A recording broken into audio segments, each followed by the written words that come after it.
সারা দেশের মতো ভোলার চরফ্যাশনেও চলছে শোক ও প্রতিবাদের ঝড়। আলোচিত আলেম হযরত মাওলানা আমিনুল হক নোমানী সাহেবকে নির্মমভাবে হত্যা করা হয়েছে। এই ঘটনায় আলেম সমাজ স্তম্ভিত এবং ক্ষুব্ধ। তারা হত্যাকারীদের দ্রুত গ্রেফতার ও দৃষ্টান্তমূলক শাস্তির দাবিতে রাস্তায় নেমে এসেছেন।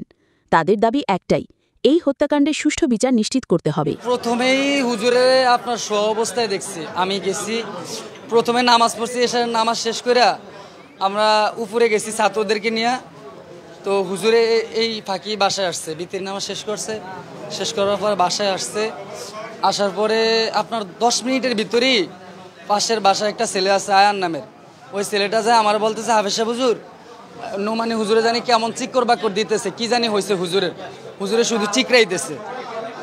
তো পরে আমি এটা শুনে দূর দিয়ে নিচে নামছি, আমি মনে করছি কি জানি কি হয়েছে।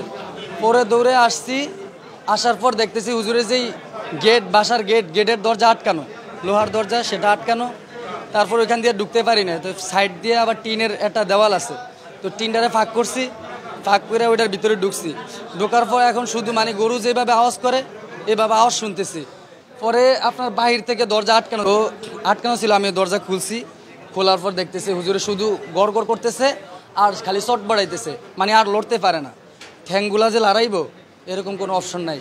হুজুরে এটা ফুটা করে দিছে এদিক দিয়া আর পিছন দিয়ে রক্ত বন্ধ হচ্ছে। যে এটা করছে তাকে ফাঁসি দেওয়া উচিত, কারণ এরকম একজন মানুষ, তারা ফাঁসি দিতেই হবে, 100% দিতে হবে।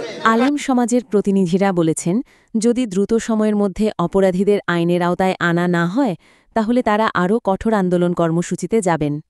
তারা আরও বলেন, যে দেশে আলেমদের ওপর হামলা হয় সেই দেশ আমরা চাই না, কারণ আলেমরাই মানুষকে দিনের পথে আনে এবং চরিত্র গঠন করে।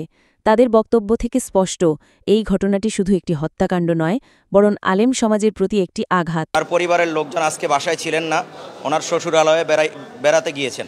উনি বাসায় ঢোকার পরে কোথাকার কোন দুর্বৃত্তরা ওনাকে ছুরির আঘাত করে দুনিয়ার থেকে বিদায় করেছেন, হত্যা করেছেন। আমরা অত্যন্ত ব্যথিত, দুঃখ ভারাক্রান্ত হৃদয় নিয়ে বলতে চাই যে বর্তমান গণ অভ্যুত্থানের পরে বাংলাদেশের এই বিশৃঙ্খলা, এটা আমরা কোনোভাবে কাম্য নয়, আমরা মেনে নিতে পারি না। আমরা অনতি বিলম্বে দাবি জানাচ্ছি, আগামী 24 ঘন্টার মধ্যে আমাদের ওলামা একরামের এই সেরেতাজ হজরত ওলামা একরাম আমিনুল হক নোমানী সাহেবকে আঘাত করা মানে পুরা বাংলাদেশের এবং বিশেষ করে ভোলার ওলামা একরামের বুকে আঘাত করা।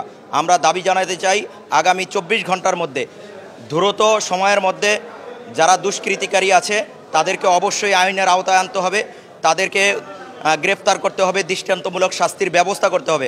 আমরা দেখতে পাচ্ছি এই হত্যাকাণ্ডের প্রভাব কতটা গভীর। শুধু ধর্মীয় ব্যক্তিত্বই নন, স্থানীয় মানুষরাও এই ঘটনায় প্রচণ্ডভাবে শোকাহত। তাদের একটাই দাবি, ন্যায় বিচার প্রতিষ্ঠা হোক। আমাদের প্রত্যাশা, প্রশাসন এই ঘটনার গুরুত্ব অনুধাবন করে দ্রুত পদক্ষেপ নেবে এবং অপরাধীদের বিচারের মুখোমুখি করবে, যাতে ভবিষ্যতে আর কোনো আলেম বা কোনো নিরীহ মানুষের জীবন এভাবে কেড়ে নেওয়া না হয়। আমি গেছি, পরে তার কাছে জিজ্ঞেস করছি কি হয়েছিল, সে বলতেছে যে কাকার ভিতরে তো শুনছে নাকি বাঁচাও বাঁচাও।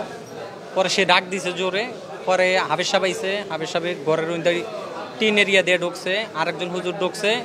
পরে মনে করেন আমি ওয়াল উপরে দিয়ে ওটা ধরছি দেখি যে তার কাটা। পরে আমি নাইমে আবার ওদিক দিয়ে ঢুকছি, যায় দেখছি কাকা নিচে বইরা রয়েছে রক্তাক্ত অবস্থায়। হুজুরের মাত্র এশার নামাজ পড়ে আমি বিদায় দিলাম।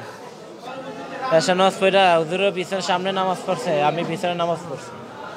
ফাঁকি বাড়িতে হুজুরের বাড়িতে পাঠাইলাম, আমি বাড়িতে গেলাম, পাঞ্জাবি খুলছি, এই ফাঁকি দৌড়ে আইসা পড়ছি। পাঞ্জাবি খুললি খবর পাইছি হুজুরে নাই। আর দাবি হইল গো আল্লাহু আকবার, আমি কি বলবো আল্লাহ, আমি যদি তার সাথে 10টা মিনিট থাকতাম, আর যদি 5টা মিনিটও থাকতাম। হুজুর আপনি তো ভাই কেউ নাই, আমার তো কর নাই হুজুর। আগে তো বলতেন হুজুর, একটা সময় বাড়িতে কেউ তা না থাকলে হুজুর কেউ লইয়া থাকতেন।